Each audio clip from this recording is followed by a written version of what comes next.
dramatically reduced because of the runoff during storms.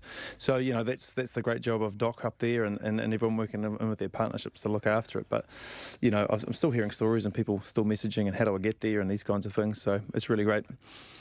Here's another beach I want to ask you both about and whether you could hack the lifestyle. Remember when hack was used that way? Yes.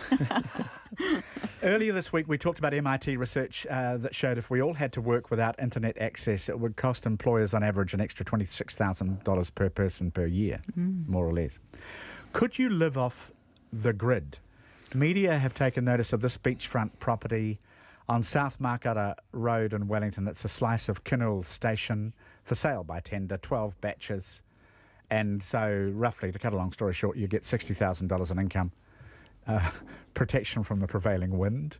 How much, I don't know. Diving and fishing, 40 minutes to Lambton Key, but off-grid living. How long would you last? I mean, I love the idea of it. I think realistically I'd last maybe a week tops, to be honest. I mean, I love my home comforts. I was without power in that storm a few weeks ago for less than 24 hours. Challenging. Hideous, it was hideous. I know it's pathetic, I'm sorry.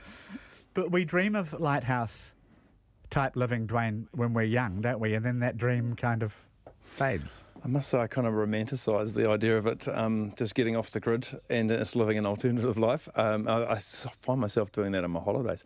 The last holiday I ended up reading the kids the book Swiss Family Robinson, which obviously has themes of that, and now I'm sort of halfway through Robinson Crusoe, just sort of following on. So no, I romanticise the idea of it, but I think that I don't know, probably more for a holiday. And I think more people off their phones and off the grid for at least a part of the year, a part of the week, has got to be good for us. That's a good idea. Sorry to end on a down note, but today's the day Harvey Weinstein was to surrender himself for arrest in New York on sexual assault allegations. So his days of reckoning have started. More than 100 women have accused him of impropriety going back 40 years, ranging from sexual harassment to assault and rape. But this is... we know his story, but this is another lesser, but in one way greater one. 8 women have accused Morgan Freeman of harassment and inappropriate behaviour, and CNN is running this. It's spoken to 16 people. Morgan Freeman says, anyone who knows me or has worked with me knows I'm not someone who would intentionally offend or knowingly make anyone feel uneasy.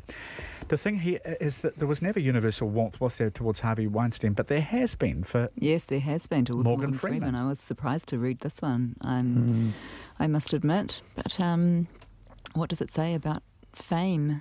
What does it say about fame? Does it say that talent is generally accompanied by aberration? Does it say that power and fame give you a sense of entitlement? What do you think? Or maybe both. Certainly fame must alter people, mustn't it? Because people react differently and behave differently around you than if you're not famous. And I don't think it's possible to not be affected by that in terms of potentially a sense of entitlement. Yeah, that's a smart comment. I mean, you don't know till you've been there, but you hope you wouldn't behave like certain people do once you got there. The word that came to mind for me was, do they get isolated and they get in those sort of famous positions, you know, and in that isolation they just create a world that's just not real. That's what comes to my mind. Well, those are both interesting comments. Hey, before we go, yes. Going back to that beach, what if a few schools in the area got together and bought it and it became a place for a local campsite and at least it made some money off it? And why not actually think about it collectively like that? There's new clusters. There you go, there's an idea. Because you do have great ideas with the great outdoors, Dwayne Major. They're not all great. Dwayne's been on the panel today. Paula Penfold, thank you too. Thank you for having me, Jim. We're back Monday.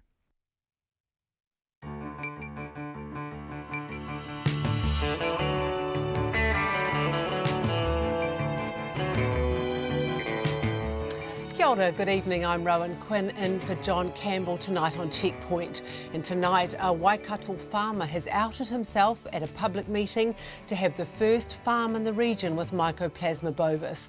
Also tonight, MPI under fire. The owner of the first infected farm says MPI's response has been slow and uncoordinated. Plus, is using your mobile phone on a plane a serious offence or an outdated rule ripe for bending? US President Donald Trump cancels next month's planned meeting with Kim Jong-un, citing open hostility. Tributes flow for Ngāpuhi leader Kingi Taurua, who's died at the age of 80. And after 30 years in business, Auckland shoemaker Mini Cooper closes the doors. RNZ News at 5. Kia ora, good afternoon. Ko Katrina Batanaho. A coroner's report says a woman's lack of experience behind the wheel led to her driving into a lake and drowning. Shetel Ram's husband, Avnil Ram, also drowned, diving down several times to try to free her. Conan Young reports. Mr Ram was giving his wife driving lessons in the Christchurch suburb of Horswell in September last year. Witnesses saw the car speeding towards the lake with Mr Ram running in after it. The couple were declared dead 30 minutes after the emergency services arrived on the scene, and their bodies were recovered the next day. Mr Ram was found near the car with the car keys in his hand and his wife in the back seat with the driver's side window down. It was only the second time Mrs Ram had driven a car. The couple's deaths left their 6-month-old daughter orphaned. Ke Ototahi ko Conan Young tēnei. A prominent family lawyer says the number of judges must be increased now rather than waiting for an official review of the family court.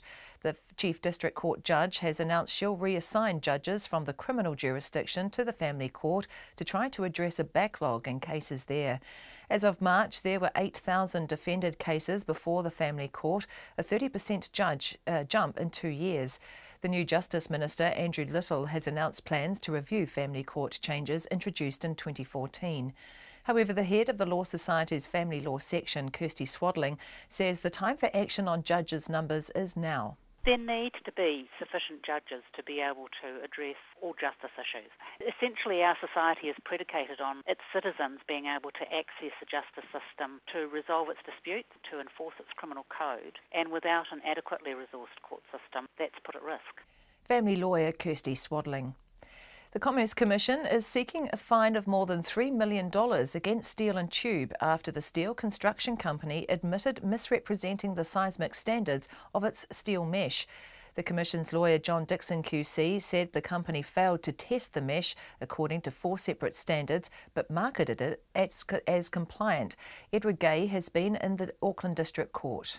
John Dixon QC said even after taking the company's cooperation with the Commission and its early guilty pleas into account, the fine should be between $2.7 million and $3.3 million. The company's lawyer Mike Heron QC said what the Commission was asking for was 3 times what any other court had imposed and was without precedent.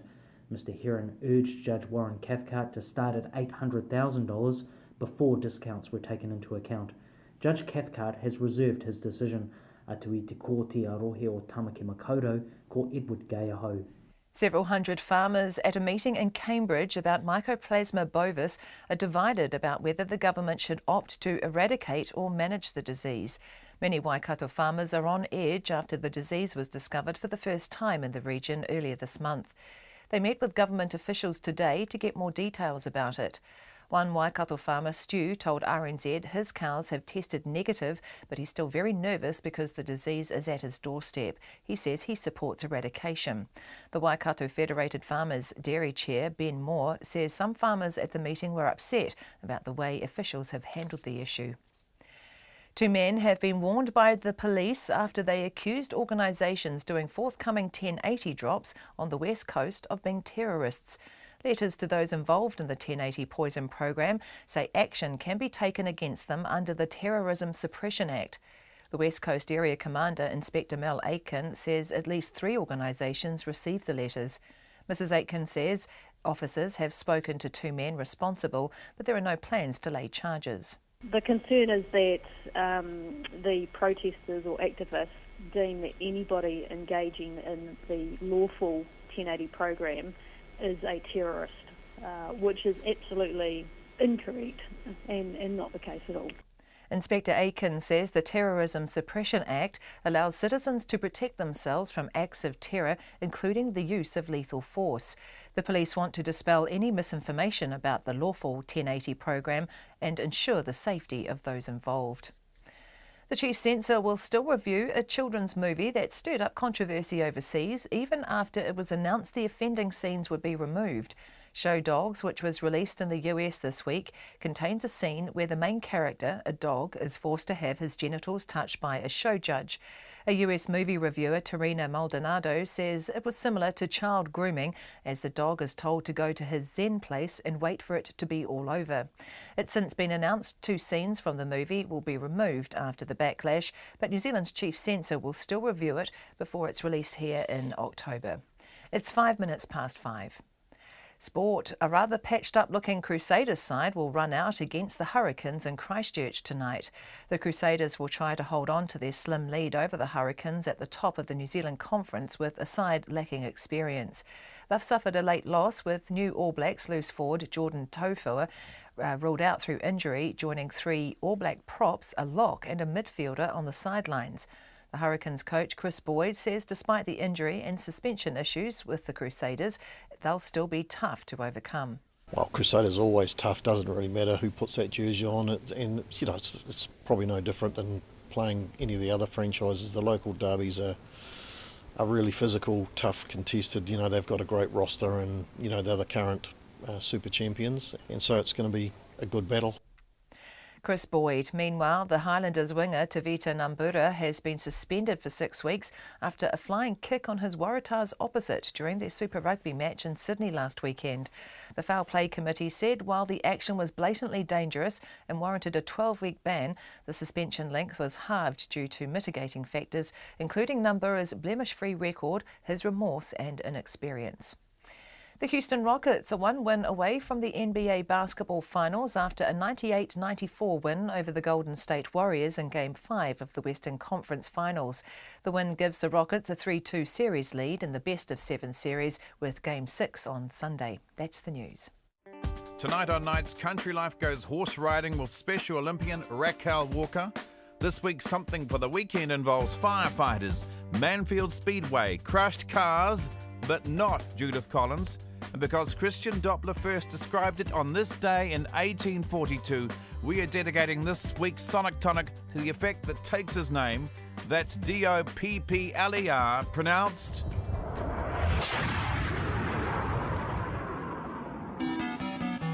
And unlike Brian, I can't tell you exactly what we're up to because it's an ever-changing landscape as we head towards 10 p.m. I do know we'll wrap up the day's news in the long bulletin at 10, and I'll be talking to newsmakers from around the country with an eye on international events from the foreign desk. That's Lately with Karen Hay, live between 10 and 11 weeknights on RNZ National. Met Service weather through to midnight tomorrow, Northland to Manawatu, also Coromandel Bay of plenty in the central high country. Showers, some heavy with hail and possible squally thunderstorms easing overnight. Fine spells and isolated showers tomorrow. Horowhenua to Wellington, also Gisborne to Wairarapa. Fine spells and a few showers today, some possibly heavy with hail. Early showers tomorrow, then mainly fine. Nelson and inland Marlborough, fine. Coastal Marlborough, Canterbury and Otago. Scattered showers today, mainly near the coast where some could be heavy with hail. Frosts inland early tomorrow with showers spreading northwards again during the afternoon and evening. Bulla and Westland fine today and tomorrow morning. A period of rain tomorrow afternoon and evening. Fiordland and Southland, scattered showers turning to rain for a time around the middle of tomorrow. The Chatham Islands, occasional showers. It's 5:08 and you're listening to Checkpoint. Thank you very much, Katrina. Tonight, a Waikato farmer has outed a herd he co-owns as the first in the region to have Mycoplasma bovis. Several hundred farmers gathered in Cambridge today at a meeting hosted by MPI to discuss the outbreak, ahead of a cabinet announcement on Monday on whether to eradicate or manage the disease. Henk Smit told the 600 farmers about his frustrations dealing with MPI and how the disease arrived on his Cambridge farm. Dairy farmer Stu was one of those at the meeting. He milks 300 cows and he told our reporter Eva Corlett that even though his cows have tested negative, Henk Smit's situation makes him nervous. I consider it virtually on my doorstep now, so I don't want to be in this situation like Hanky was, and all of a sudden one cow's detected in your herd with it through a system in a way that isn't fully conclusive anyway, so then the whole herd has to go to the cull. Yes, I think I'm going to need to lift my game in terms of biosecurity on my own farm, and I envisage other people around here in the farming boat to be of similar opinion to that. Stu says he supports eradication. As a country, you know, as New Zealand as whole and an industry here, we can eradicate this bug.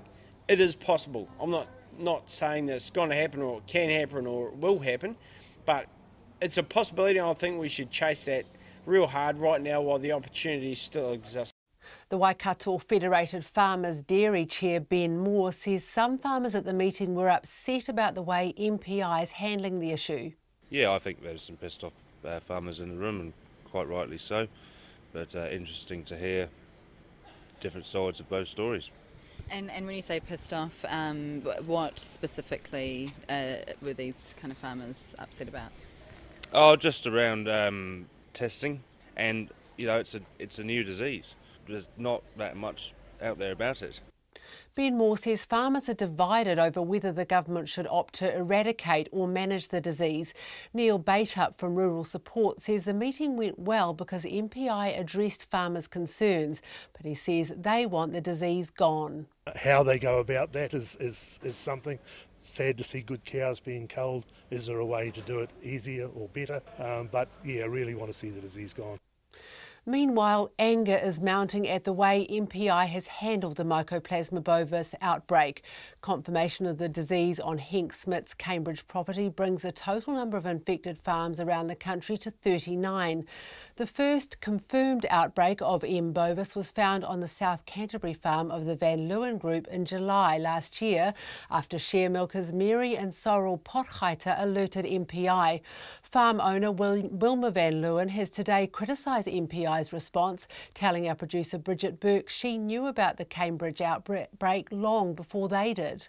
Slow, uncoordinated, and I don't think they were prepared for something like this at all.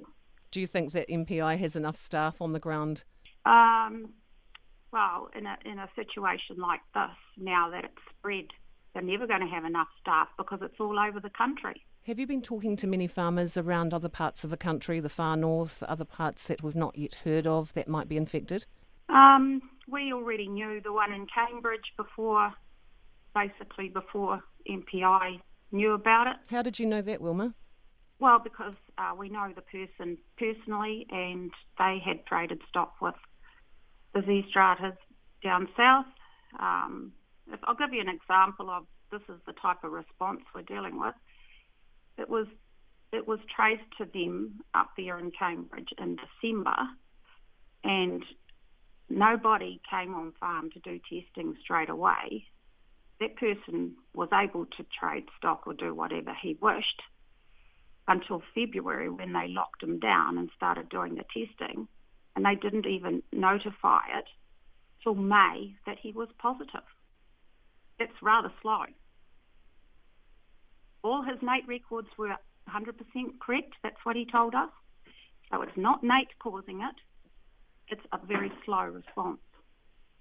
Wilma, just explain, what is the relationship between you and the Z-Stratans? My husband and Casey Strata's ex-wife are brother and sister. Have you been talking to Alphonse since the outbreak? Only one or two times. And what did he have to say? He doesn't know where it came from either. What's that been like for you to have that volume of your stock killed? Absolutely devastating. The animals were perfectly healthy, bar the ones that were affected in the outbreak. Just because you've got some animals with symptoms doesn't mean to say the whole herd is sick. The bulk of the animals that were killed were perfectly healthy, beautiful animals. When the calves were slaughtered on your property, did you object to that or try to have MPI spare them? Yes, we did. We had a calf rearing set up with 3 individual barns, and there were about 224 calves that had 3 clear tests with bloods and whatever they do, and they were separate in a separate barn. But because one of the other barns had infected calves from the Tainui farm, they call that block, that rearing system, the whole thing, they call it an infected place. So regardless of the clean stock, they just eradicated everything. Perfectly healthy calves with no disease, and they still killed them. What does this mean for your financial position? It stresses it. Does it put your business at risk? Well, if we don't get our compensation, it will put it at risk, yes. And just talk to me, Wilma, about what compensation you've had, if any, so far, please. We've had compensation now. We just received some 2 weeks ago, but it's still not everything for the cattle, and we're still waiting for.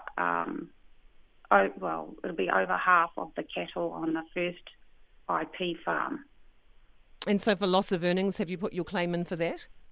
That's going in shortly. Last night, Checkpoint spoke with Mary Potgieter, a former share milker on the Van Leeuwen farm. Mary and her husband Sorrel first raised the alarm with MPI about Mycoplasma bovis. The herd was culled and Mary and Sorrel now find themselves unemployed, living in a caravan off a credit card in Australia, where almost a year on they are still waiting for compensation. Wilma Van Leeuwen says while she has other share milkers still on the farm, one other is experiencing similar hardship. He was a 50-50 share milker and his herd was wiped out. The other share milkers that we have were allowed to carry on milking through because they're just on RP farms which have tested clear. It's affecting mainly the ones where eradication has happened.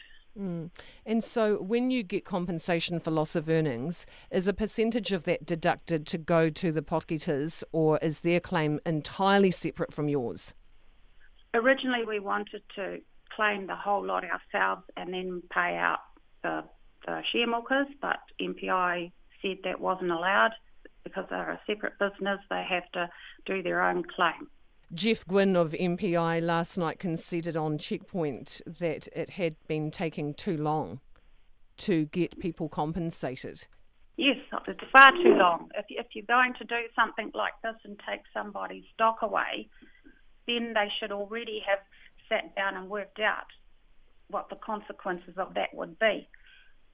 We pleaded with MPI to not take our stock and let us farm them through to the end of the year so that we could still receive our income from these cows while they went out and investigated properly how widespread this disease was.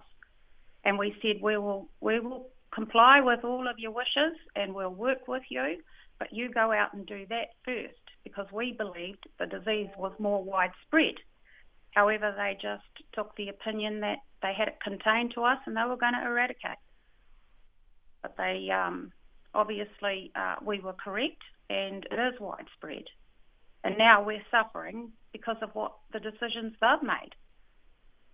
You and your husband Ard are self-made in that you've worked your way up through the dairy sector as share milkers yourselves once upon a time, correct? That's correct. And all the wealth that you enjoy now and the expanse of your operations is a result of your own efforts? That's correct. We've worked very hard and we've got really good people working for us. And we like the share milking system and we've helped some of our people come up through the ranks into 50-50 share milking, just the same way we've started. And it's devastating to see these people being chopped down because of the actions of MPI.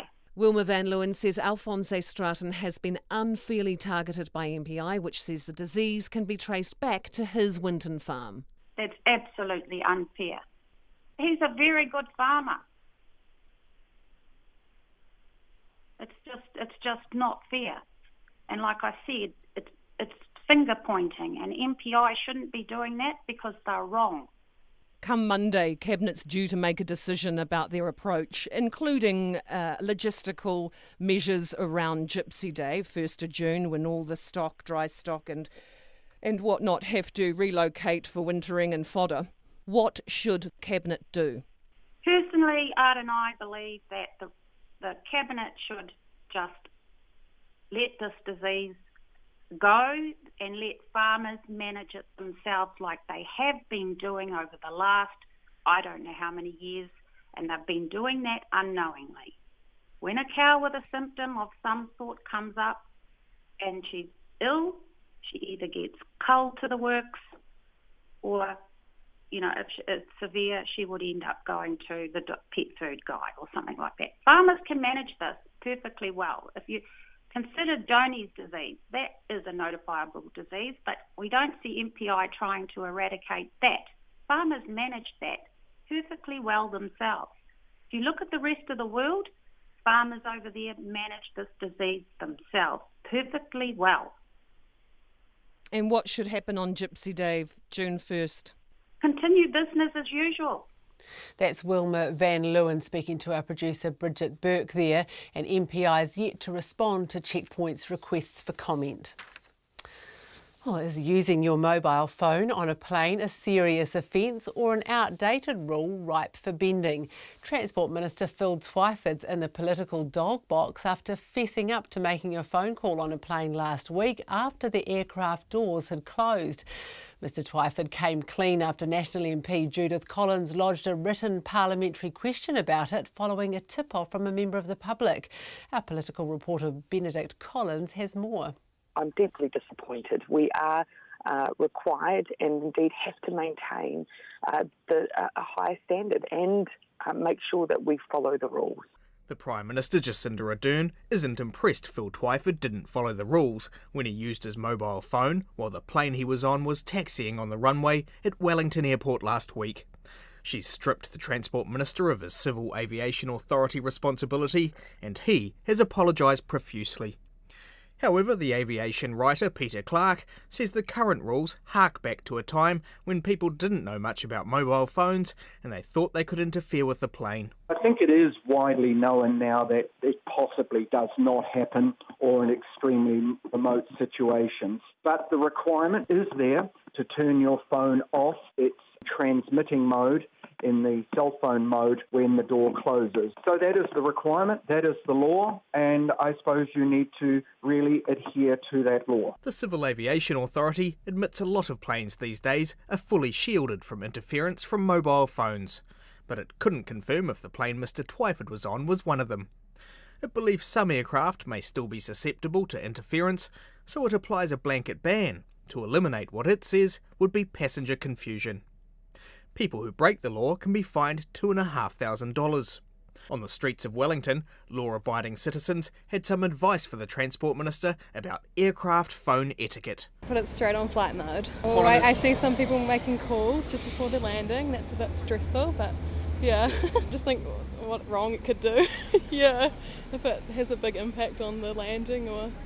Straight onto airplane mode as soon as I walk on. It's not worth it, not worth the risk to other people. It really annoys me when I see others doing it, so I always switch it off straight away. I always think they should switch it off, like obey the rules. I think I've told a story before that the flight would go down if it wasn't turned off, so that scared me ever since. What do you make of our Transport Minister getting caught out using his phone after he shouldn't have? I think it's like a rule that should apply to everyone, not just one person. Probably would have told him to turn it off, yeah. You turn your phone off? I'll turn my phone off, yeah. Yep, straight away? Straight away. Yep. What do you think of people who don't? They should be in trouble. They should get fined at least. What do you make of our Transport Minister making a call after the doors had closed? Rubbish, it's terrible. You think he should be fined? Yes, the maximum. But RNZ found plenty of co-offenders out on the streets today, and they showed little remorse. Myself personally, I leave it to the very last minute. I usually send out my leaving now text to like the person I'm meeting, like as we're lifting off, but I guess really it should be when they tell you to. How many people do you think flout this law, have this rule? Heaps. Heaps, yeah? Like heaps. More than half? Yep, definitely. I have, personally, which I'm not as proud of, I suppose, but yeah, I mean, it's pretty minor, but... And in terms of, I guess, on the scale of atrocities, do you remember when Jerry Brownlee pushed his way through an airport gate? Yeah. What do you reckon, where do you reckon this lines up in terms of that? Worse or...? Probably if Jerry Brownlee was an 8, this would probably be a one or a 2. You know, it's pretty it's small potatoes really. It's nothing to make a huge fuss over. One person wasn't keen to give his verdict on Phil Twyford today and whether or not the Prime Minister should have accepted his resignation. Jerry Brownlee, who was fined $2,000 for breaching airport rules when he bypassed security to board a domestic flight in 2014 while he was Transport Minister, said he didn't think it was appropriate for him to comment. From Parliament for Checkpoint, Benedict Collins. And just some breaking news now. More than a dozen people have been injured in an explosion in a restaurant in the Canadian city of Toronto. Local media are reporting some 15 people were injured in the blast just after 10:30 in the evening. There's no word on the cause. The Peel Regional Police officers have said in a tweet there are reports of multiple injuries, no info on the extent. And we'll have more on this developing story throughout the program. It appears Pyongyang's name-calling of the US Vice President Mike Pence was the last straw for the US-North Korea summit. President Donald Trump's cancelled next month's planned meeting with Kim Jong-un, citing Pyongyang's open hostility. North Korea's expressed its disappointment, saying the withdrawal's not in line with the world's wishes, but it has left the door slightly open. A statement from the Vice Foreign Minister Kim Kai-guan saying, "We tell the United States once more that we are open to resolving problems at any time in any way." The BBC's John Sopel in Washington has more on the day's developments. The historic would-it-wouldn't-it-happen Singapore summit had hit the buffers, as many doubters had predicted. Donald Trump's extraordinary letter to Kim Jong-un, the expression of it. In it he wrote, "Sadly, based on the tremendous anger and open hostility displayed in your most recent statement, I feel it's inappropriate at this time to have this long-planned meeting." His letter also spoke about the power of the US nuclear arsenal and that the meeting was Kim's idea, not his. At the White House, a sombre President Trump had this to say. Based on the recent statement of North Korea, I have decided to terminate the planned summit in Singapore on June 12th. While many things can happen and a great opportunity lies ahead potentially, I believe that this is a tremendous setback for North Korea and indeed a setback for the world. Hopefully positive things will be taking place with respect to the future of North Korea. But if they don't, we are more ready than we have ever been before. The legwork for it was being done by the President's Secretary of State, Mike Pompeo. There were gasps around the world when it emerged he'd travelled to Pyongyang in total secrecy to meet the North Korean leader. Today, Mr. Pompeo was giving evidence to the Senate Foreign Relations Committee and sought to explain what had changed the President's mind. Over the past many days, we have endeavored to do what Chairman Kim and I had agreed, was to put preparation teams together to begin to work to prepare for the summit, and we had received no response to our inquiries from them. The release of the President's letter coincided unerringly with the North Koreans playing host to a group of Western journalists invited to witness the destruction of a nuclear test site. But there was fury in Washington when Pyongyang put out a statement last night describing the Vice President as ignorant and stupid. And there seemed to be a threat. We can also make the US taste an appalling tragedy. At the heart of this is the demand for the denuclearization of the Korean Peninsula, a phrase that sounds simple but is open to vastly different interpretations. This might have been a historic summit in seeing these two leaders sit down at a table together. But as time went on, it became increasingly clear that's all it would be. Great expectations have been replaced by a cold dose of reality. And that was John Sopel reporting there. Now, we've just had a statement here in from MPI in response to that interview that Bridget Burke did with Wilma van Leeuwen and also with some criticism levelled at them from the meeting in Cambridge today. We put some of those criticisms to them. One was that MPI's response is slow, uncoordinated and ill-prepared.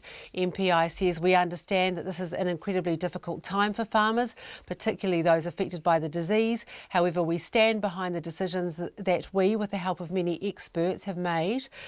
We put to them that MPI was unfairly targeting Alphonse Z. Stratton, and MPI says all of the decisions we've made during the Mycoplasma bovis response have been based on evidence and scientific and technical advice. We strongly disagree that we've unfairly targeted anybody. There was the allegations that the suggestion that farmers should be allowed to manage the disease themselves. MPI says we don't accept that a national disease with potentially devastating impacts like Mycoplasma bova can be managed by farmers alone. And during the response, MPI has been working with farmers and industry organisations to make the best decisions that we can. There was the allegation that healthy cattle are being slaughtered. MPI's response to that is that infection is considered at a whole herd level. If animals from an infected property have been mixed with other animals, the whole herd is considered infected and needs to be culled. We put to them that farmers, there was some suggestion that farmers are being devastated by the actions of MPI, and MPI says we are well aware of the personal toll that this response is taking on farmers. It's particularly difficult for farmers who have been directly affected by Mycoplasma bovis. We can assure you that all of the actions taken to date, while difficult, have been done with the ultimate aim of protecting New Zealand farmers. And finally, we asked them about MPI's letters to farmers that have allowed the impression that the Z. Stratton farm is the source of the infection, and asked MPI to clarify what officially its position is regarding the Z. Stratton farm. And MPI says our position is these farms were confirmed as infected properties in December 2017. Tracing to date has revealed that Mycoplasma bovis could have been present on this farm as early as December 2015. We detected and confirmed Mycoplasma bovis had infected herds on these properties through our tracing activities. So that response just in now from MPI.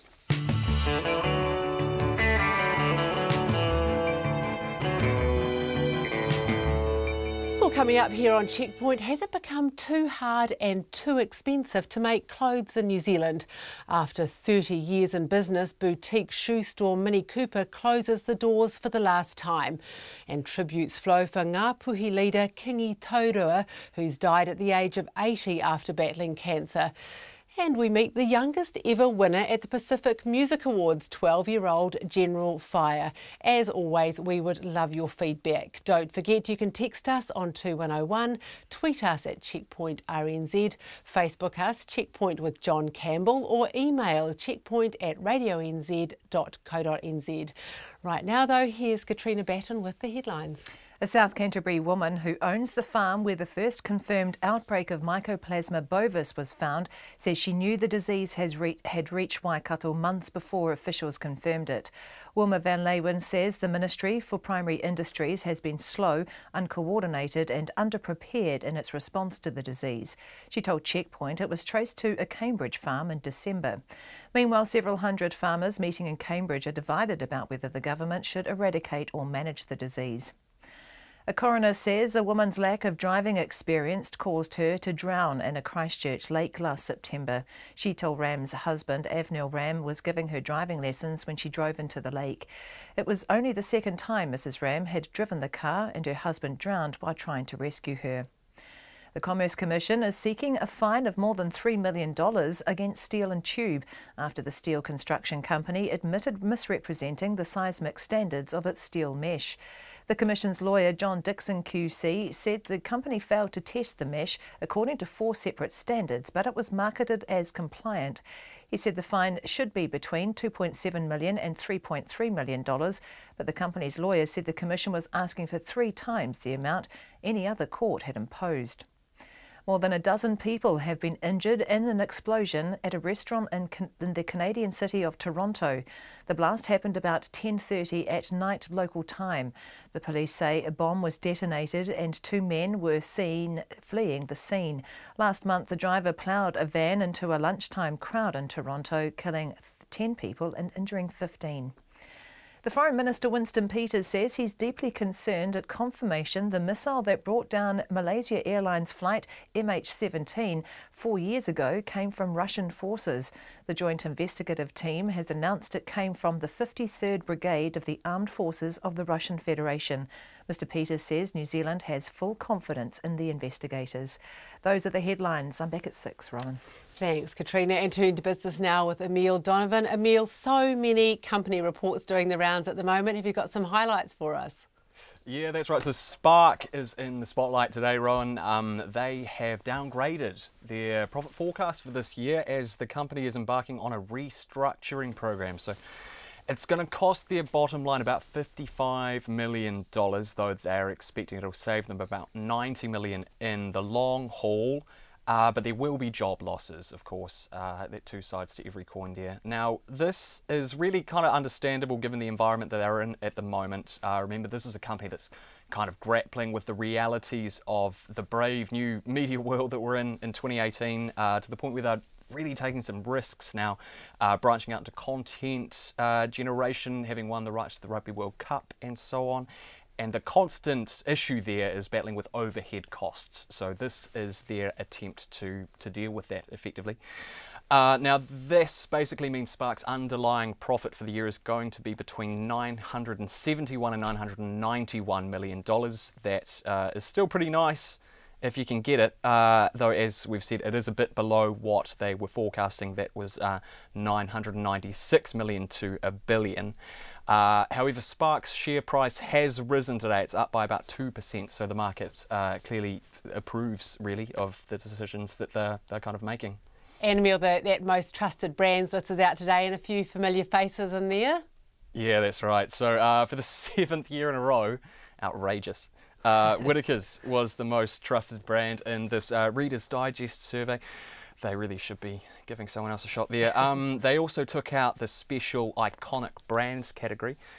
This raises the question as to what trusted actually means. I couldn't tell you, Rowan, but you know, the eye of the beholder. But what I can say is people liked Whittaker's ingredients, which is unsurprising given that they result in chocolate. They also like their local manufacturing, their environmental record, and so on. So pat on the back for Whittaker's. The rest of the list was made up of, well, the usual suspects really. Air New Zealand was on there, Canon, Toyota also featured, followed by Nikon, Resene, Tip Top, and Sleepyhead, and Dilmah rounded it out in 10th place. Very good. And how are the markets looking, Emile? Well, the NZX 50 is up 47 points. That's 0.55%. It closed on 8638.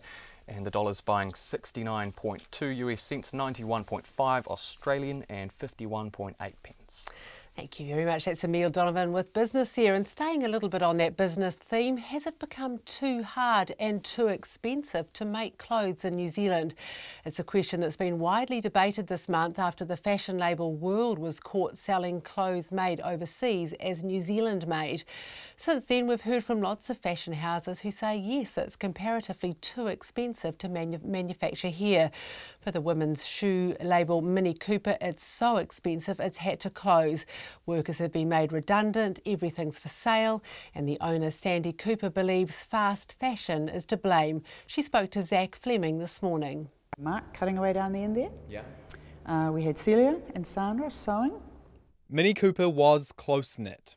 We had Peter making soles out the back, and then he would skip around and be the toe laster as well. But after 29 years making shoes in Auckland, it's become unstitched. For probably 20 years, this was a really good business. I think it's online shopping that's definitely put the nail on the coffin. I certainly think the government not charging GST on goods coming in was disastrous. For founder Sandy Cooper, those two things means she can't make money making shoes in New Zealand anymore. If I could have made 20 grand a year, I'd have stuck at it. But I couldn't lose 20 grand a year. And to anyone who's grown up seeing boots at $199, suddenly people start to feel almost affronted at the real price that a pair of boots cost to make. Which at Mini Cooper was almost double that. They were $359. Yeah, $359. And what did they cost to make? Well, because I lost money last year, they probably cost $379. Mini Cooper used to have stores in Auckland, Wellington and Christchurch. The Auckland store was prime real estate on Ponsonby Road. Sandy's the human face of the conversation that's been bubbling since Made in New Zealand brand World was caught earlier this month selling t-shirts and jumpers that were made in Bangladesh and India. The question's how can New Zealand-made fashion labels survive alongside fast fashion? ASOS, H&M, Zara. You can't say I won't pay $90 for a t-shirt and think it's an outrage. Actually, what's an outrage is $19 is an outrage. But because we've had our benchmark set by third world prices for so long now, the real price has become an outrage. We've been conditioned, Sandy says, to expect to pay pennies for what we wear. And that conditioning has put her out of business. Once I was at a party and someone said, "Oh, so you can see what you do?" And it's like, yeah, we can. And you know, often you pick up a shoe and go, "Hey, look how good it looks," because it does. It did, yeah. You're going to really miss that? Oh, definitely. Uh-oh.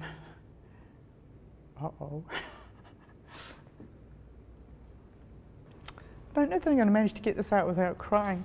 It's actually the people that I miss. We go back a long way, 25 years, 25 years, 20 years. I met Sandy this morning in what used to be Mini Cooper's workshop in Avondale. It's a pretty bland space. Concrete floor, it felt shed-like inside. But as you just heard, she says it was the people that made the place. I asked her to paint me a picture, and she beamed, saying there's nothing like hearing a factory hum. Yeah, and those little pincers come down, grab the edge of that, and wipe it across. Yeah. She could make a pair of her shoes from start to finish. That's a perforating machine. It's good for punching holes for brogues. I want a home for that machine. That's a beautiful machine, yeah. But I haven't found a home yet. It's got nowhere to go. It's got nowhere to go because Sandy can't find anyone in New Zealand who wants to buy it. Hardly anyone's making shoes here anymore. She sold one machine, which she tells me was worth $200,000 when she bought it 20 years ago, for just $100 to a man in Hamilton who wants to make marching boots. After Sandy empties the workshop, a laundromat will take her place, manufacturer to service provider. It's not only just this business. Well, the manufacturing has massive ripple effects, you know, the dye makers, the shoebox makers, the graphic designers, on it goes. Mini Cooper is dead, but its slipper arm, 5-Star Slippers, is living on. Except Sandy's dye maker and shoebox maker will now be Chinese. She's moving production to China, to a factory she's personally visited so is confident it's ethical, and will only open her retail shop on Saturdays. It'll be mostly online. She matter-of-factly accepts that's what she has to do to make money, but wishes it wasn't. And I can't tell you how often I hear people say I wouldn't pay X for a product, when actually that's the fair price. That is the fair environmental and people price. Sandy firmly believes consumers hold all the power. And here's how you exercise that power, from a woman who's spent more time making shoes in New Zealand than almost anyone else. Have less. Buy less.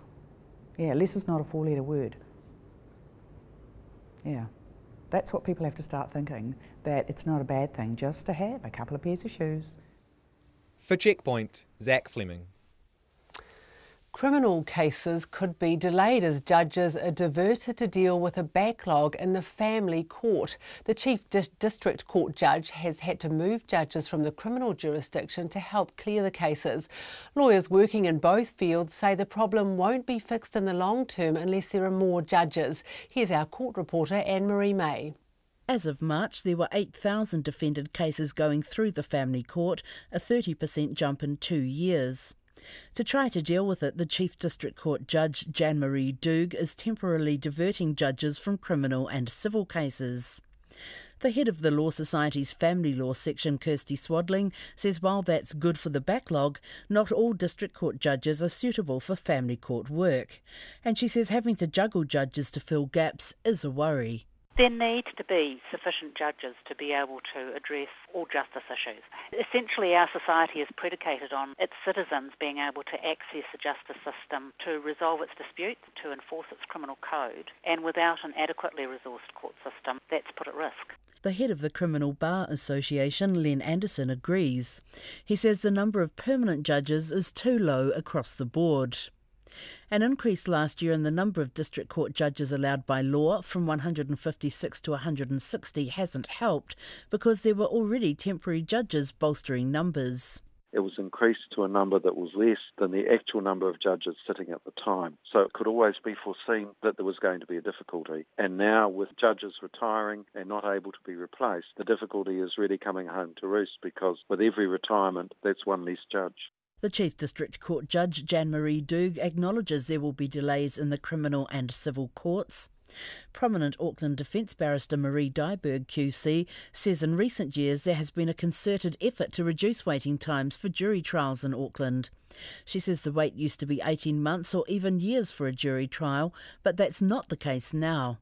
So if those resources have to be deployed in another situation that is in crisis, then of course the risk is that we're going to fall back to longer waiting times to dispose of very important cases. Marie Dyberg says the only way to clean up the current mess is to appoint more judges to the district court.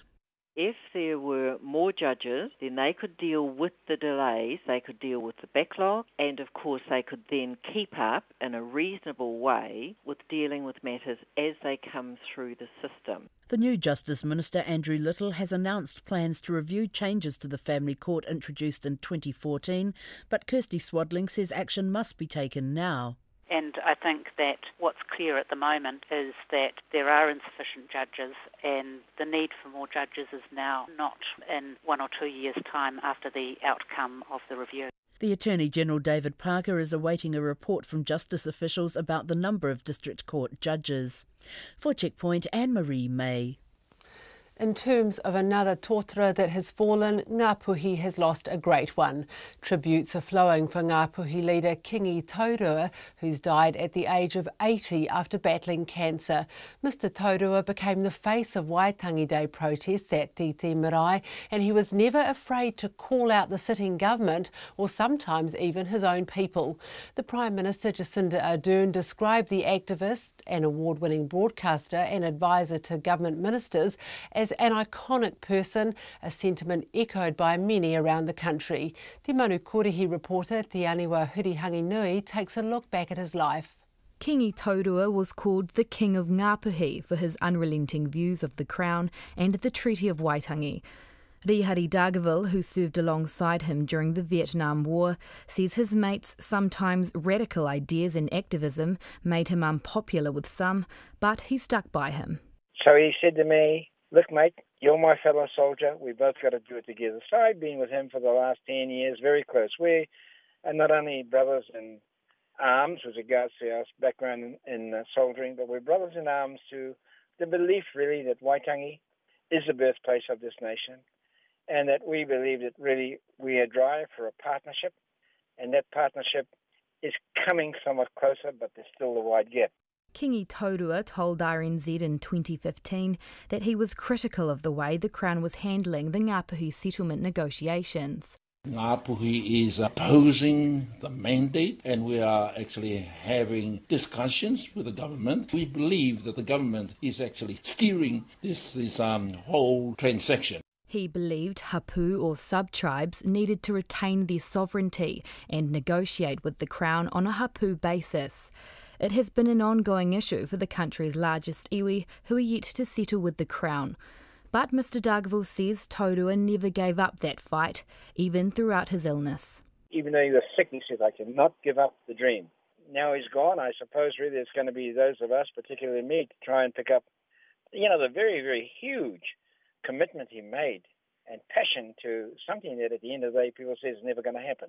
But he believed in it, he lived it, and in fact he died with it. Kingi Taurua served as a Māori broadcaster for more than 20 years. Former MP Hone Harawira says his voice on air has left a living legacy. It didn't matter where you were in the country, you could hear the distinctively ngapuhi reo of Kingi Taurua every single day. And because he was not just a news reporter, he was also a newsmaker causing trouble at Waitangi, he was a constant, active and dynamic force. Kingi Taurua was heavily affected by the Vietnam War. It really affected me with post-traumatic stress disorders and cancer and heart problems and all that kind of thing, but I'm still having problems with it this time, and sometimes I find it very difficult to cope, yeah. Despite the struggle, Mr Dargaville says Kingi Taurua lived his life with a smile on his face. He always tries and puts a positive side to his demeanour, my mate, even though inside is killing me. So, he said, mate, am I still smiling? I said, you keep smiling, brother. Kingi Taurua will lie in state at Titi Marae in Waitangi. Mo te hōtaka o te ahi pōnei, ko te aniwa, hurihanga nui ahau.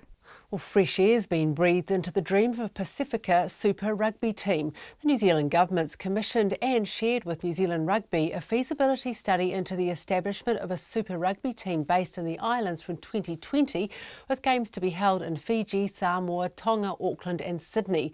Joe Porter went to find out what a team would mean to the Pacifica community and if it would solve Pacific Rugby's problems. Now Luaki, confronted by Rush, got away from Xavier Rush.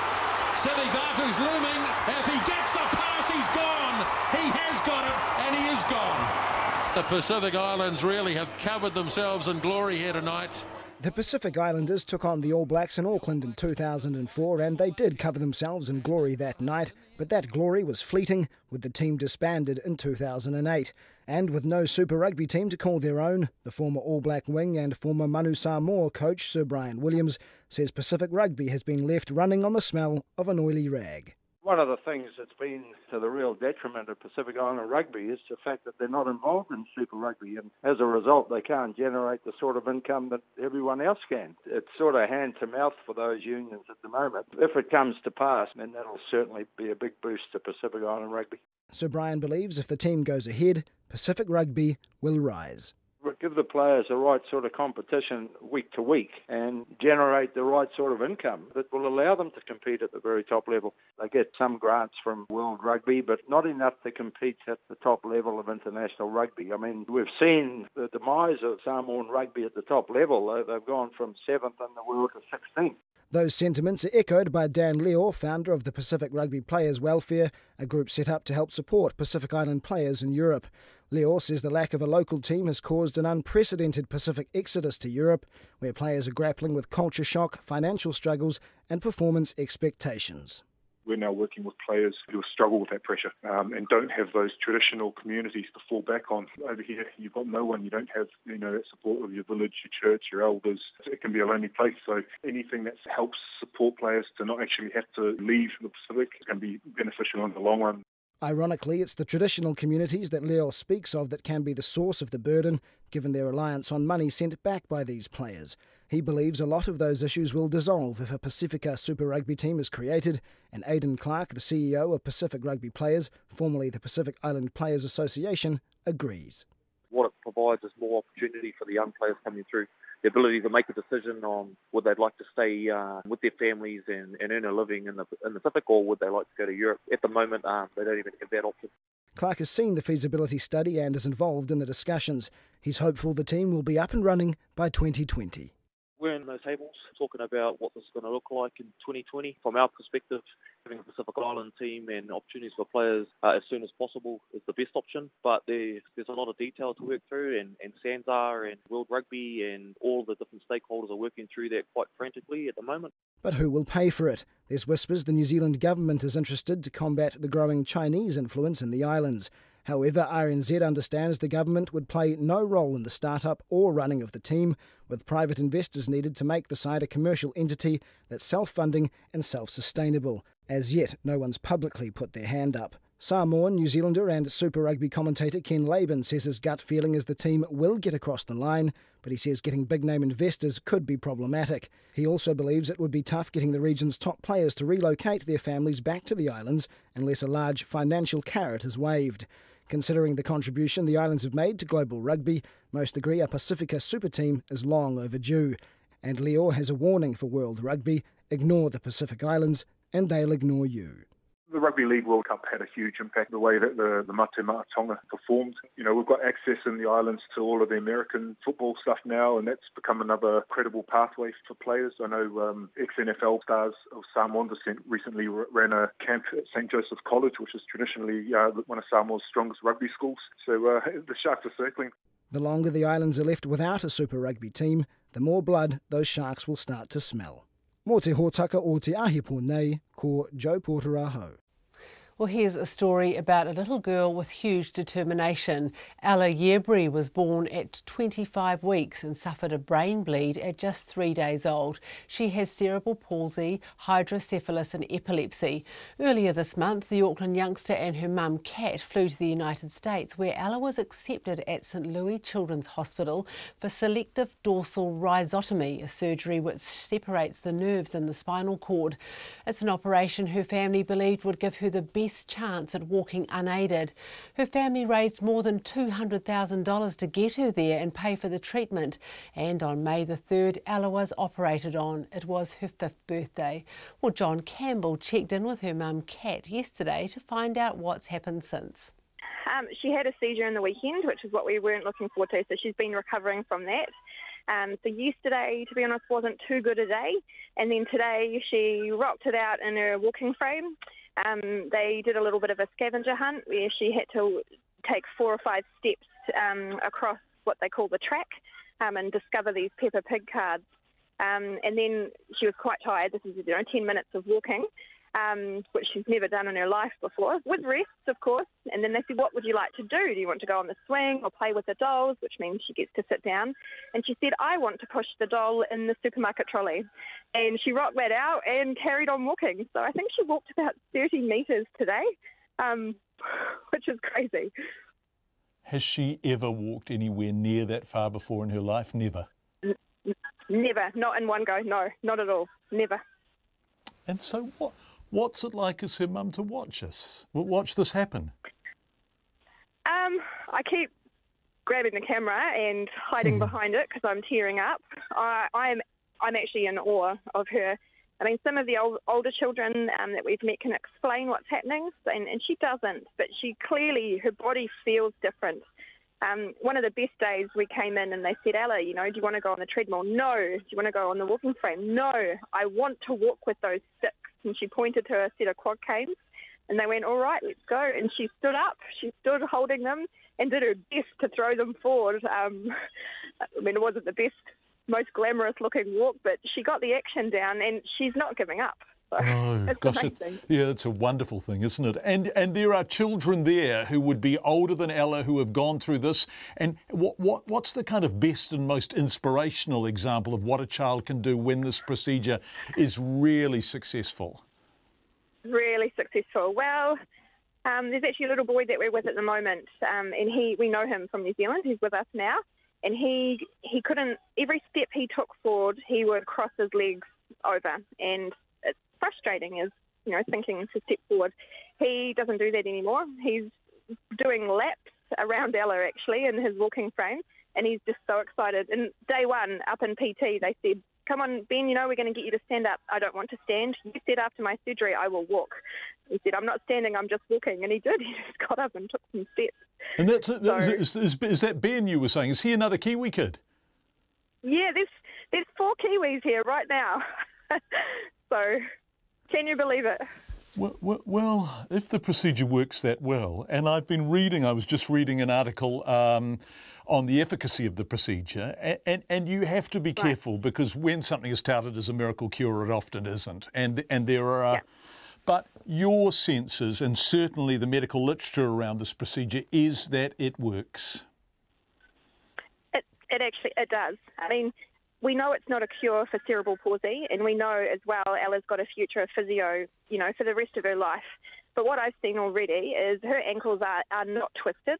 I can get her orthotic boots on, and even her left arm, they said would loosen. Now it's always tucked up usually because she can't straighten her left elbow. And at the moment, my biggest challenge is reminding her to pick it up so it doesn't get caught in her wheelchair because it's loose.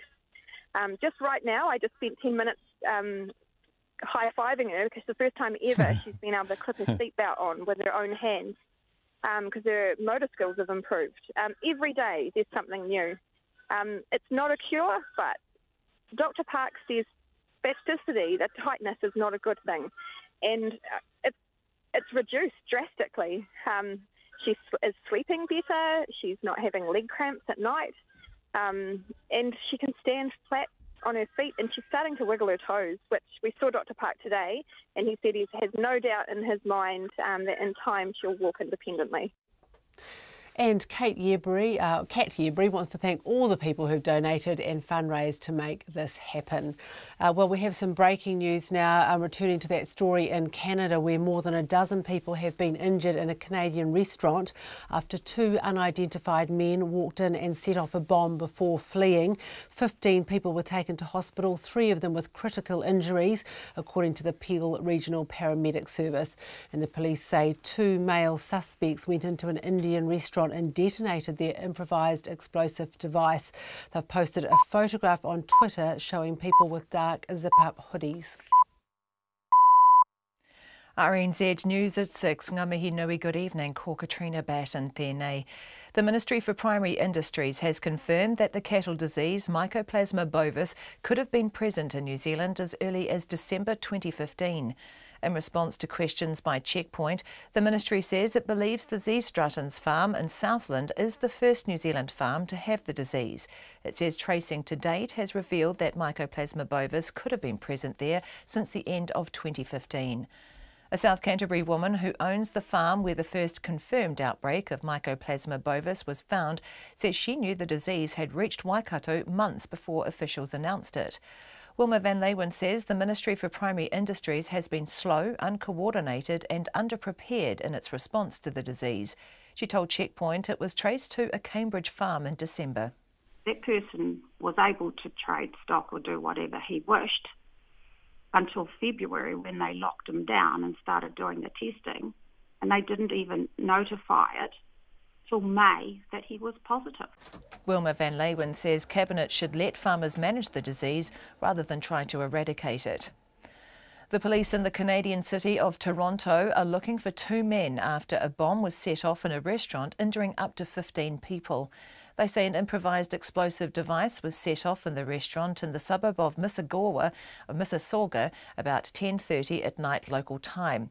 The Deputy Chief for the Peel Regional Paramedic Service, Brian Gibson, says some of the injuries are serious. They would be consistent with an explosion. I don't have specifics on the exact injuries that were sustained by the patients, but 3 of them were critical enough to require a trauma centre. Toronto paramedic Brian Gibson. The police say the 2 men they're searching for were seen fleeing the scene. The blast comes a month after a driver ploughed a van into a lunch hour crowd in Toronto, killing 10 people and injuring 15. The Foreign Minister Winston Peters says he's deeply concerned at confirmation the missile that brought down Malaysian Airlines flight MH17 4 years ago came from Russian forces. The Joint Investigative Team has announced it came from the 53rd Brigade of the Armed Forces of the Russian Federation. All 298 passengers, including a New Zealander, died when the missile struck above Ukraine in July 2014. Mr Peters says New Zealand has full confidence in the investigators, who have been careful, methodical and impartial throughout their work. He says the finding raises serious questions and the government supports all international efforts to bring the perpetrators to justice. Russia says the finding is based on fake data. Lawyers working in the family and criminal courts say more judges need to be appointed now to address shortages in the district court. The Chief District Court Judge announced today she's reassigning judges from the criminal jurisdiction to the family court to try to address long delays there. Anne-Marie May reports. Judge Jean-Marie Doug says the changes should allow up to 120 more defended family court hearings a month, but she acknowledges it will increase criminal trial backlogs. The head of the Law Society's Family Law section, Kirsty Swadling, says that is good news, but the fact judges are being juggled to fill gaps is very concerning.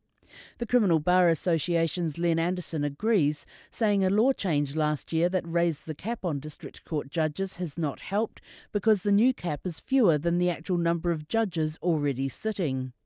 Kirsty Swadling says more judges need to be appointed now rather than waiting for a government review of the sector. This is Anne-Marie May. 2 men have been warned by the police after they accused organisations doing forthcoming 1080 drops on the west coast of being terrorists. Letters to those involved in the 1080 poison program say action can be taken against them under the Terrorism Suppression Act. The West Coast Area Commander, Inspector Mel Aitken, says at least 3 organisations received the letters.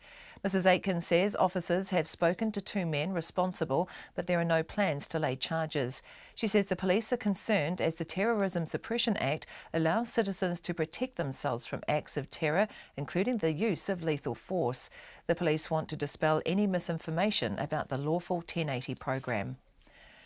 A group of Auckland motel and hotel owners are making a legal challenge to a new levy imposed by the council.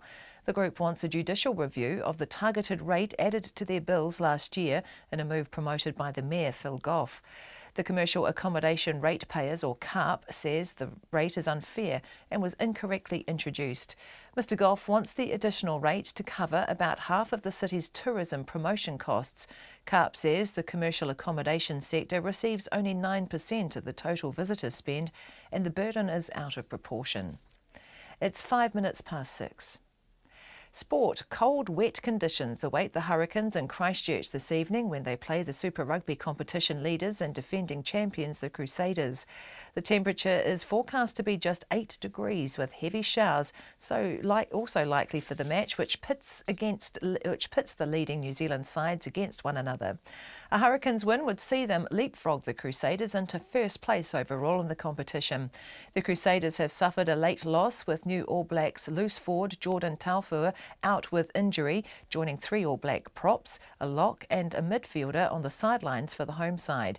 Despite having so many players missing, Crusaders coach Scott Robertson is relishing the challenge. We're expecting everything, like the tough, the physical, the top of the table challenge for us, and we talk about it as a chance for players to play some of their great football in these great occasions and enjoy it. So I enjoy it. I love these weeks. The match kicks off at 7:35. The All Whites head coach Fritz Schmidt has named 6 uncapped players in his 23-man squad to contest a 4-nation tournament in India next month. The new players are goalkeepers Michael Wood and Nick Zanev, defenders Nico Boxall, Justin Gully and Luberto Kakache, and forward Noah Billingsley. Many of the side's top players were unavailable for the tournament. The Houston Rockets are 1 win away from the NBA basketball finals after a 98-94 win over the Golden State Warriors in Game 5 of the Western Conference Finals. That's the news. Tomorrow morning, having sanctioned gay marriage, Ireland is about to vote on whether to liberalise abortion. Photographer David Yarrow, one of his pictures sold for $75,000 US last year.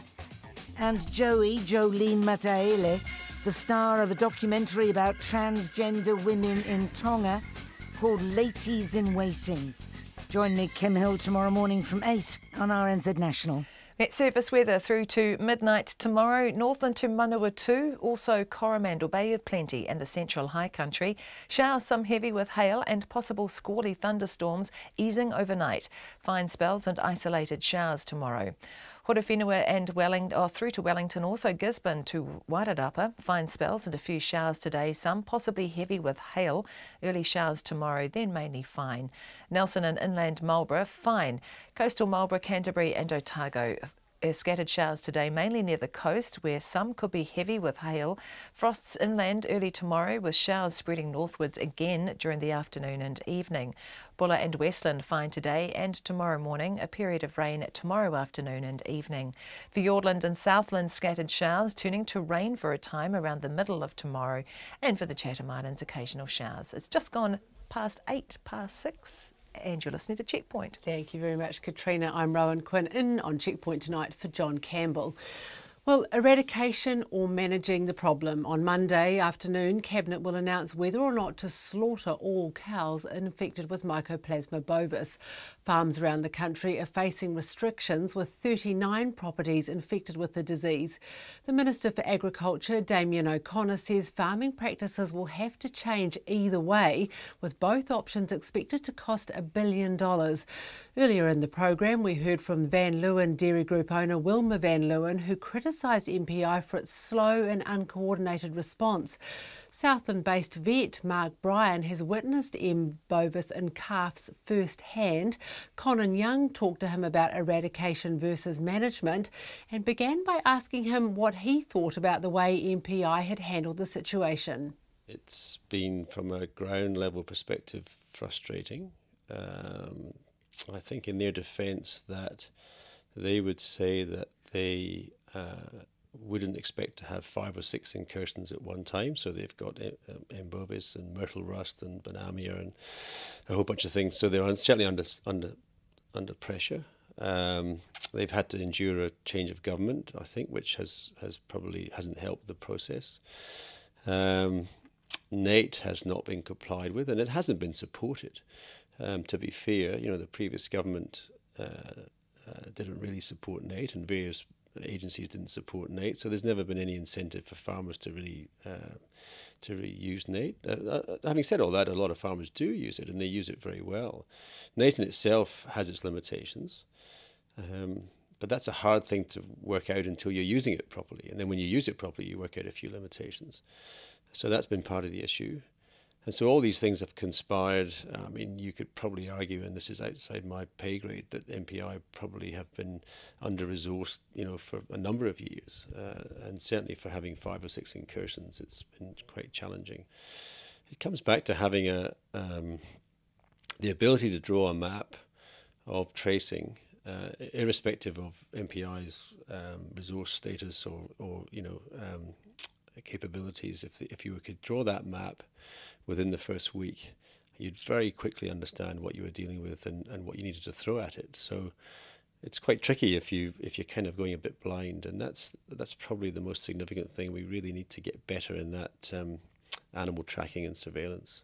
It's always been lacking in New Zealand. Looking at where things are at now, does that surprise you that Southland was where this started? If you're building a picture of how disease travels, the first thing you want to know is animal movements and possible risk. And without a clear NATE picture, it's actually really hard. I mean, how would you know where it come from or where it was going to go? And if you look at that map that MPI released last week, if you were able to draw a map like that within a week of the first isolation in South Canterbury, it would very quickly lead you, animal movements, for example, it would very quickly lead you to, hopefully, to where the potential other risk areas were. And that's been the biggest weakness. We don't have that level of NATE compliance, and NATE itself is not a perfect tool. So we're unique in the world, in first world countries, in having, you know, a very low level of individual disease, animal disease tracking or surveillance. So it's a weakness. There's no question about that. And if you look at that map that we've got now, 9 months after the event, if we could have done that 9 days after the initial incursion, that would have changed the picture completely.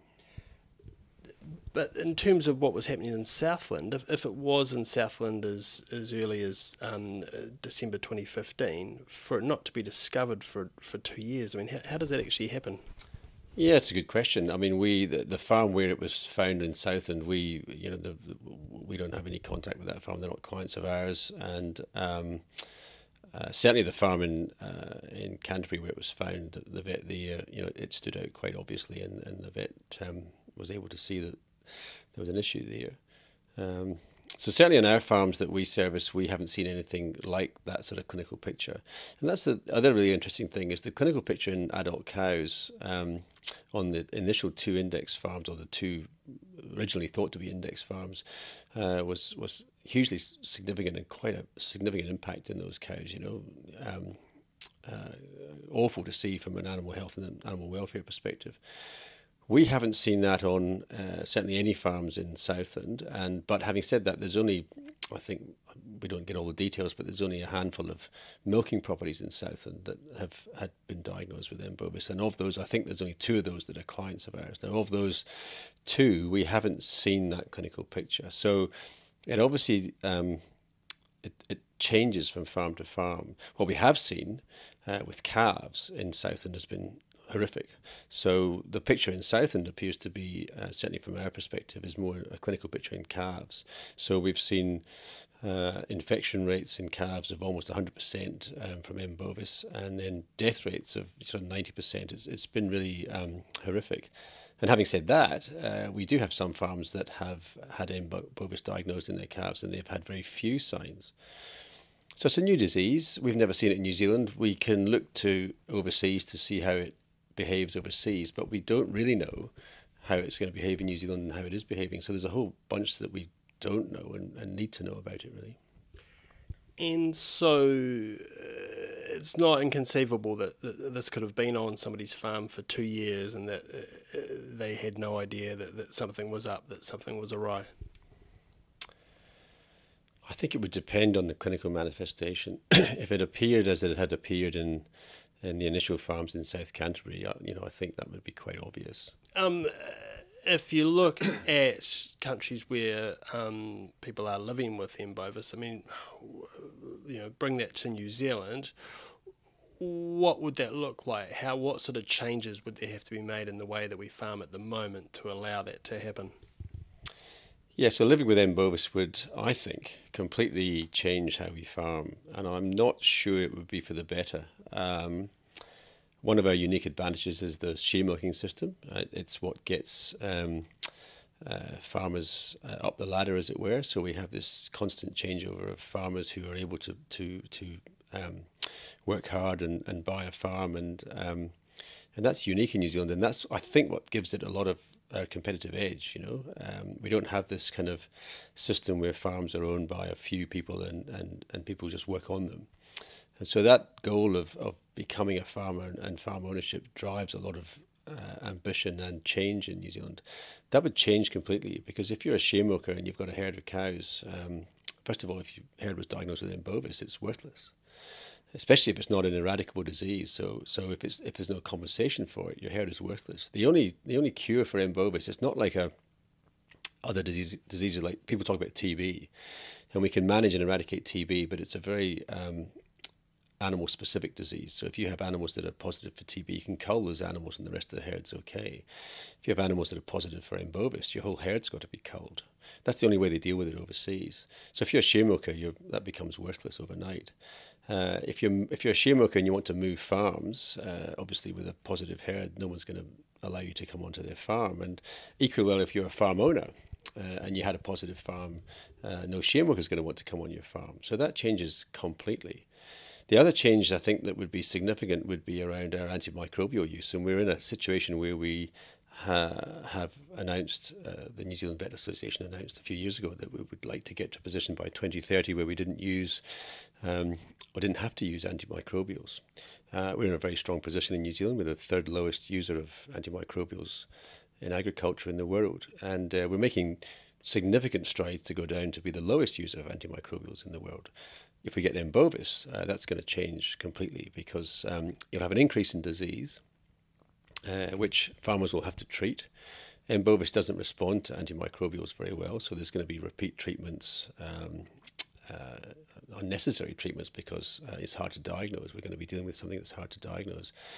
So, and then of course we've got all the animal welfare issues associated with that. So it's going to significantly impact our industry. And what people tend to sort of forget about, they focus on the dairy industry, but the beef industry, 70% of calves in the dairy industry go into beef. And we've seen the impact it's had on calf rearing. And a lot of these larger calf rearing operations where they get calves from 2 or 3 sources, it jeopardizes that as well. So the beef industry is going to be impacted too. What's it like for you as a vet, seeing cows with M. bovis and dealing with farmers who are having to see their stock go through this as well? It's been hard, really. I'd have to say I haven't seen any cows with M. bovis. We've seen calves with M. bovis, and I mean, they're just awful, horrible looking things. with no real, I think the worst bit about it is we know we can't treat them. There's no treatment for M. bovis. The best of them die quickly or a cold, and the worst of them have a horrible, slow sort of death. It's been really hard on farmers and hard on the community. I don't think it's been easy on anybody. I mean, to be fair to MPI, it's been hard on them. It's hard on assured quality. It's hard on our vets and technicians. It's hard on people in the community that support farmers, contractors. Everybody's impacted. Truck drivers. It's been a really difficult time. The biggest challenge for South and for the past 4 or 5 months has been, I think, dealing with the uncertainty. And I think what we're finding now is we're entering a period where there's a huge amount of uncertainty. Virtually every cow in Southland and South Otago has to move off the dairy platform in the next 10 days, and we still don't have a clear picture of how that will happen and what it will mean for farmers under restrictions, or if you're a grazier and you've got a contract to take cows, they're still being tested, they might be put under a restriction in the next week or so. And that lack of clarity is causing a huge amount of stress. It's really quite difficult for farmers who are used to making decisions, 12 months ahead. And here they are in a process where they just can't make decisions even 10 days ahead. And it's Southland-based vet Mark Bryan speaking to our Christchurch reporter Conan Young.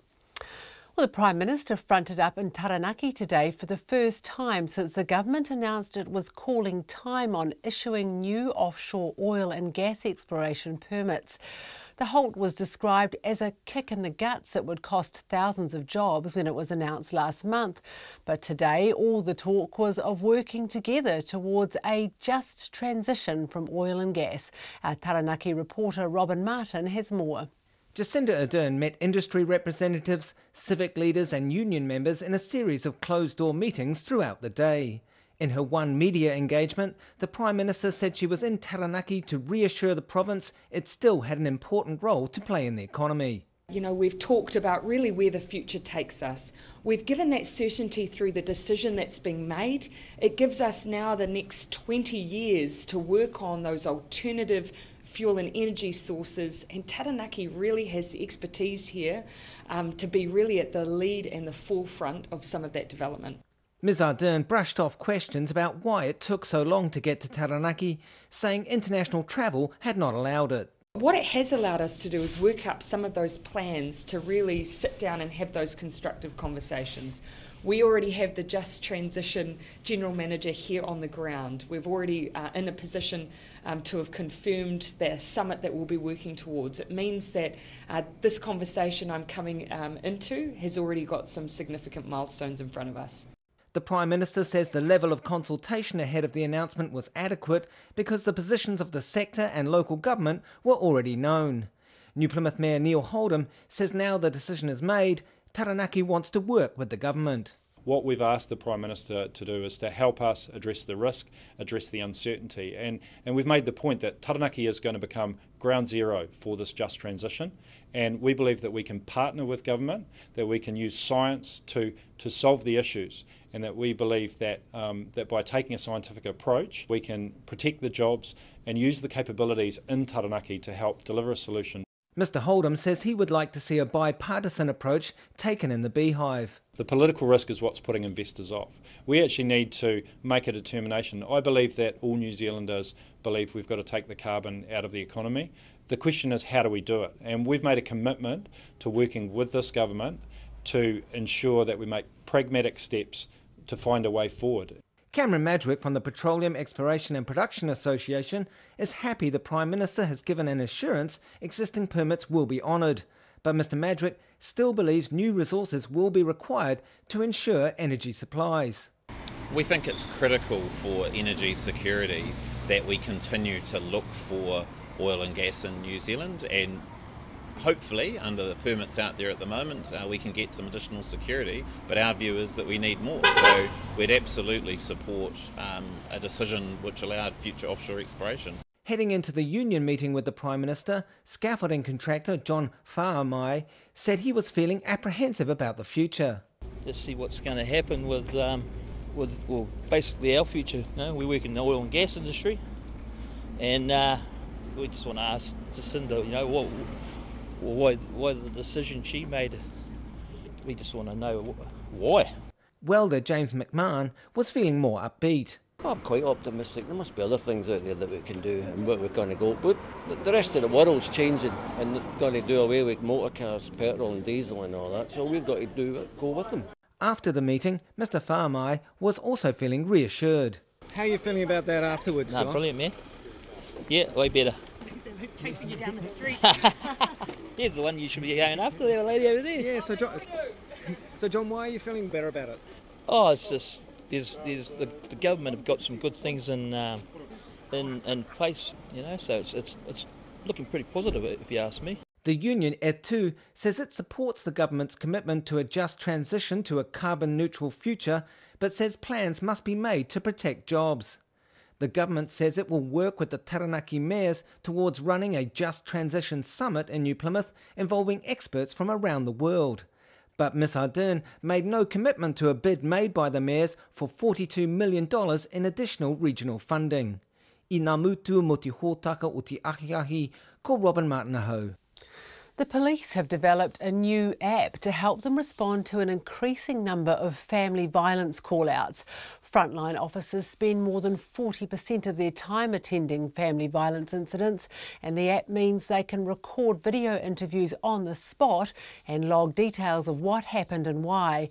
Officers started using the app today as part of a change that police describe as the biggest transformation in how they respond to family violence in a generation. Anusha Bradley reports. Counties Manukau in South Auckland has a population of more than 500,000 people and one of the highest rates of family violence in the country. It's here that Inspector Anne Wilkie leads a team of 69 police and non-sworn staff who deal with more than 60 family violence reports each day. Yeah, I mean, it is huge. We have over 17,000 episodes a year that we deal with. And unfortunately, it means that we are constantly having to push through the volume. To deal with the growing number of call-outs, and there were 3,000 more last year than in 2016, from today, all frontline police officers are using a new app which reduces paperwork and allows more victim video statements to be filmed on their mobiles from the scene. It means that there's no paperwork anymore. A lot of the issues for our frontline was the amount of paperwork that they were expected to fill in. This is all iPhone based, so they have their phone. It's quite an intuitive platform, so we're trying to make it less about the administration and more about the conversation. Acting Superintendent Bronwyn Marshall says the app is just one part of a $7 million initiative to change the way the police approach family violence. We believe it's the most significant change since the passing of the 1995 Domestic Violence Act, so it is a big transformational response for us because it's quite a significant change both in the way that we're approaching family harm, in the technology solution that we're using. We've created these new risk measures that are for New Zealand that our officers will use at the scene, and also a frontline safety plan that they'll do. Statistics show that on average it takes 2.5 years of violence before it's reported. 9,000 police staff have also received 2 days of specialist training in family violence, which aims to change their mindset to look at the bigger picture of what might be really going on in a home. But is this enough to arrest this country's stubbornly high family violence rates? The co-founder of the Backbone Collective, Ruth Herbert, long-time anti-violence campaigner, says no, it isn't. While she praises the police for their efforts, she says nothing will change unless there's a coordinated national response to family violence, including from the health, justice and housing sectors. All the links of the chain need to be connected and need to be strong, and if one breaks, the chain breaks. And so it's really important that whatever we're doing to respond to domestic and family violence, that we look and make sure that every bit is there, so that when women, children, families reach out for help, that all the types of help they need are there. For Checkpoint, Anusha Bradley. And you can hear more in Insight's investigation into family violence on Sunday morning. One of the standouts from the Pacific Music Awards last night was its youngest ever winner. 12-year-old Lotima Nicholas Porme'e, who goes by the name General Fire, won Best Music Video, Best Song and the People's Choice Award. He joined his uncle and father's Otara reggae band 3 houses down when he was just 10. Music 101 host Alex Bean spoke to General Fire just after the awards. General Fire, this is the 3rd award you've won tonight. Yes, it is. You won Best Music Video? Yep, I think I won the People's Choice Award. Yep, you won the People's... And the Pacific song. So, you won Best Pacific Song? Yes. And you're 12 years old? Yes. I've got to be honest, a lot of 12-year-olds that write songs don't win Best Pacific Song. It's a pretty good song. You must have been quite excited about how well it did. Yeah. Every time it was on the radio, did you turn it up? Not really. Okay. You've been started to be treated a little bit different at school by some of your friends? Yeah, some schoolmates. Yeah. Some of my schoolmates, and like when we have rugby games, yeah. We like against other schools, they'll be like, "Is that General Fire? Nobody tackle that guy. Don't tackle him. He has to be like, you know, he can't get hurt because he needs to sing for the other people." That's what they always say, and it just makes me feel weird. It might make you quite good at rugby though, because no one's going to tackle you. And that is Music 101 host Alex Bean talking to General Fire there after the Pacific Music Awards. Well, just time for a quick little bit of feedback. This listener says, "My heart goes out to Sandy from Mini Cooper. She nails it in saying that we're conditioned to pay peanuts for imported goods and having large wardrobes rather than paying more for good quality, locally made items." And another person says, "Great interview. Another icon gone." Thank you for joining us on Checkpoint tonight. Have a lovely weekend. RNZ News headlines at 6:30. A South Canterbury farmer says she knew Mycoplasma bovis was present in Waikato months before officials confirmed it. Canadian police search for 2 men after a bomb exploded in a Toronto restaurant, injuring at least 15 people. Indonesia's parliament has approved tougher anti-terrorism laws as it seeks to combat a surge in homegrown Islamist militancy. Lawyers in the family and district courts say more judges are needed immediately to address shortages in the courts. The Prime Minister foreshadows a summit bringing together experts in the shift to a carbon-neutral economy from around the world. And a coroner says Sheetal Ram and her husband Avnil Ram both drowned in a Christchurch lake because of her lack of driving experience. Our next news and weather is at 7. G'day, this week on Country Life we meet Special Olympian Raquel.